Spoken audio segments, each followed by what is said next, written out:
Épisode 1. Nous n'étions pas esclaves, on nous a réduits en esclavage. Ils disent que nous étions des esclaves.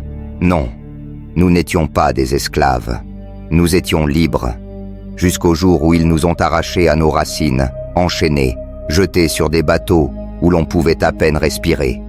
Ils n'ont pas acheté des hommes, ils les ont volés. Nous n'étions pas seulement des victimes. Nous avons été kidnappés. Dans notre succès, ils ne voyaient que des bêtes.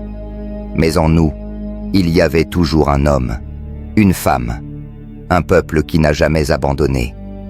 Ils pensaient que nous allions obéir. Ils nous ont mis des chaînes au cou. Ils ont brisé notre langue, interdit notre Dieu, brûlé nos tambours. Mais nous étions assis près de la flamme. Nous nous souvenions de Makandal. Nous nous souvenions de Boukman. Nous savions que Guinnen ne meurt jamais. Ils n'avaient pas prévu ce qui allait arriver. Au cœur de la nuit, sur la terre d'Haïti, un rayon de lumière s'est levé à Bois Caïman. Ce n'était pas de l'eau que nous portions, c'était du feu. Ce n'étaient pas des mots, mais un complot pour la liberté. Un jour, c'était des tambours.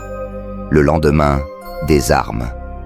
Nus, sans chaussures, sans armes sauf le courage, ils ont renversé la France.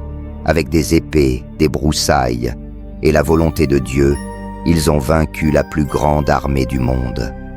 Ce ne sont pas de beaux discours qui nous ont donné la liberté, c'est le sang, le sacrifice, la mort, la dignité. Et ainsi, la première république noire du monde est née. Ce n'était pas un cadeau, ni une faveur. C'était une justice historique. Mais ils n'étaient pas contents. Ils nous ont isolés, jetés dehors dans le monde.